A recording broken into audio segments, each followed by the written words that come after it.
Ay nako guys, good morning, good morning, good morning. Actually, nandito ako ngayon sa Makati.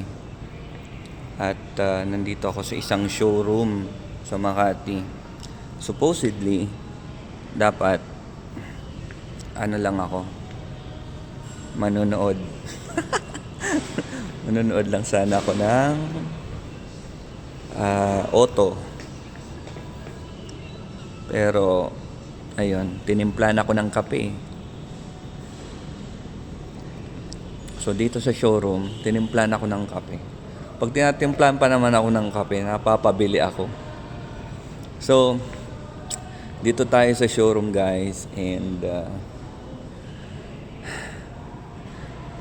actually one of my favorite na model ng sasakyan yung natipuhan natin na kuhanin.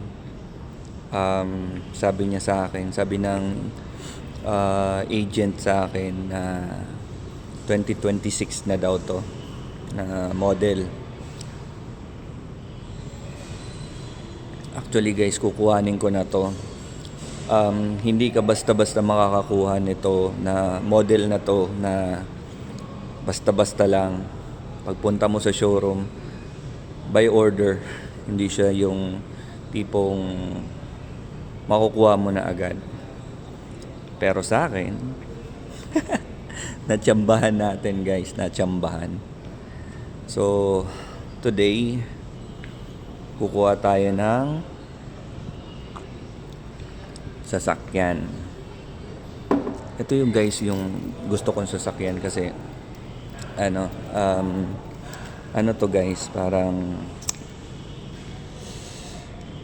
ano siya, maliit lang, tsaka hindi siya bulky kasi everyday use kong sasakyan ang tawag dito yung Montero o kaya yung Triton. Ang laki. Eto guys, maliit lang. So, papakita ko na sa inyo ang aking bagong sasakyan.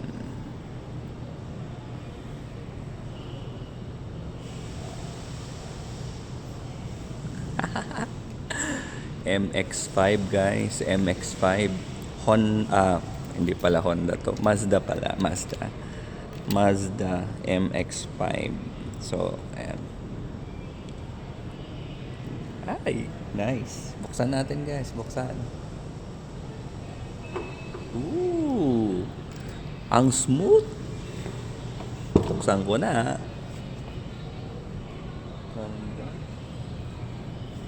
Wow.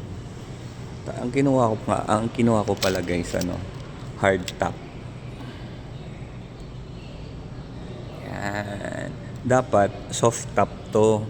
Pero ang option ko talaga hard top. Kaso lang,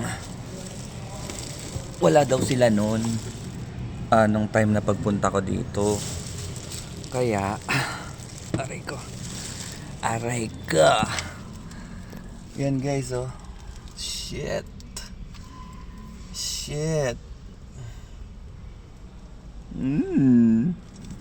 Ang lupit guys, oh.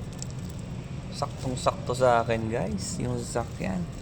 Sobrang ganda. Ay nako guys, sobrang ganda ng sasakyan. Wala akong masabi. So ang halaga nito guys, mga nasa mga above 2M yung halaga nito. And kung kukuha kayo, mag-order muna kayo. And sabi nila it takes like 3 to 6 weeks, 6 weeks tuloy. 3 to 6 months bago makuha. Pero ganda guys. Yung kinuha ko palang kulay is gray. Parang gunmetal gray yata to. Tapos ang loob interior niya, ang interior guys parang mocha. mocha yung interior niya. Sobrang ganda. Ang ganda talaga pala nito. Dati nakikita ko lang to eh. Nung ano ko, nung mga college ako, gustong gusto ko na talaga yon, yung gumaganyan yung ilaw. Gustong gusto ko na talaga yon kasi sobrang compact nung sasakyan talaga na to. Ever since na nakita ko to, talagang swabe talaga. Talaga, legit to. Wala yan upuan sa likod guys, legit. 2-seater to guys. 2-seater lang. Legit, walang upuan. Diba? Gusto ko sana din yung Toyota 86, kaso lang yung Toyota 86 ata may upuan sa likod. Parang ayoko kasi ng ganun, parang same with yung Yaris na GTR, yun yung mga gusto ko sana din, mga pinag-iipunan natin. Kaso nung naalala ko to, actually nakalimutan ko na tong na to eh, itong model na to eh. Good thing sa Facebook, bigla na lang may mga lumalabas na mga feeds tungkol sa mga kotse. And one of those is yung eto na nga, MX-5, may nag-review nito. Naalala ko tuloy. Kaya last time, pumunta ako dito sa Mazda, dito sa Makati lang. And then naghanap talaga ako nito kasi sabi ko, gusto ko lang talagang makita. Tiyempo, may display na dito nung nakaraan. Kaso lang manual, hindi ko na kinuha. So, nag-order ako ng gusto ko talaga. Unfortunately, kinabihan ako na yun na nga, 3 to 6 months ang arrival nung order. And last night, hindi pala last night, last Monday ata yun, Monday or Tuesday, mga ganon. Tinawagan ako ng ahente, sabi sa akin ng ahente, may model daw sila, may auto daw silang reopen ata yung term nila doon. So ang meaning nun, may nag-order nun pero hindi ginuha yung sasakyan. So dito na ako ngayon, eto na siya, eto na yun. So ayan, galing. 2 weeks lang nung nag-order ako. Kumpleto na to guys, may mating, may dashcam,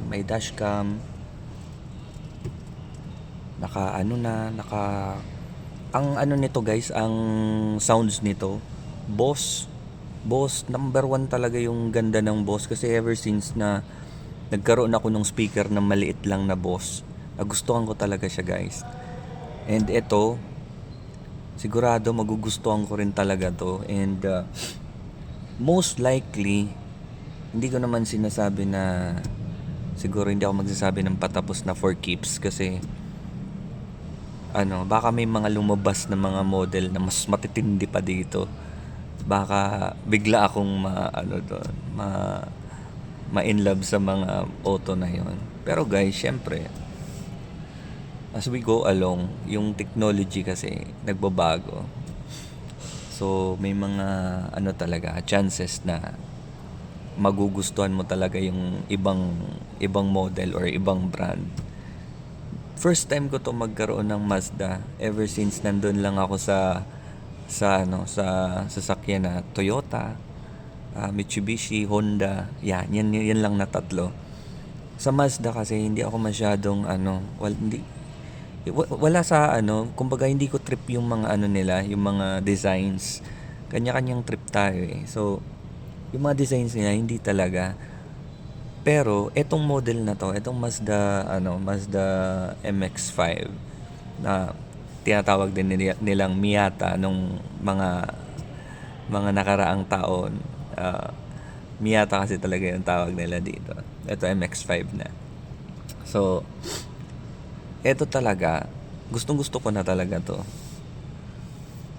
ganito pala yung feeling guys na nakapasok ka sa isang sports car. Alam mo yung feeling ng nasa loob ka ng sports car, yung God, ang ganda, ang ganda. Thank you for another blessings na naman. Ang ganda nito guys, sobra. Kung mahilig kayo sa sasakyan at gusto nyong feeling sports car na sasakyan, eto na yun. Alam ko hindi naman to masyadong ganun katindi. Unlike yung mga yung mga Mustang, yung mga Dodge Challenger, yung mga Ferrari, yung mga Porsche, di ba? Kumbaga sa Filipino, ito ata yung pinaka cheapest na, ang alam ko yung pinaka cheapest na sports car na pwede mong i-own dito sa Philippines. And para sa mga enthusiast siguro ng auto, magugustuhan talaga to. So ayun, siguro pag nag-quit na ako ng motor, eto na yung lagi kong dadalhin kasi nagmumotor din ako so siguro eto yung natin lagi natin dadalhin. So anyway guys, babayaran ko na to. I have the key. Babayaran ko na to. Kukunin ko na to. And ang ganda, nakatint na rin to guys. Top down guys, convertible, ang lupit. Siguro magbablog ako dito pag nakalabas na to, kasi ang una kong gagawin dito is ko siya PPF 7.5 mil. Nasa around din siya 65 yata yung quote sa akin, 50 to 60 mga ganon.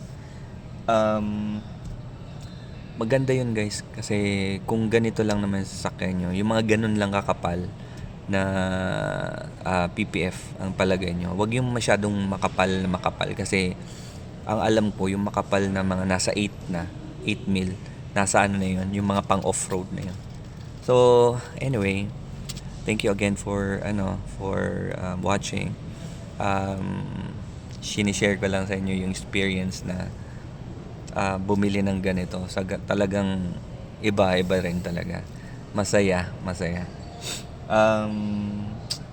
Magbablog ulit ako pag nakuha ko na to. So after dito sa casa, diretso to sa paggawaan ng PPF. Siguro mga 3 days daw yung maximum na gawaan nito, the entire car ipi-PPF natin para maiwasan natin yung gasgas. And yung loob nito wala naman nagagawin na. Siguro mating lang. Magpapalit ako ng mating kasi naka-nomad ata to, nomad na mating. So anyway, thank you again for watching. This is Real Austin. You ride safe and peace.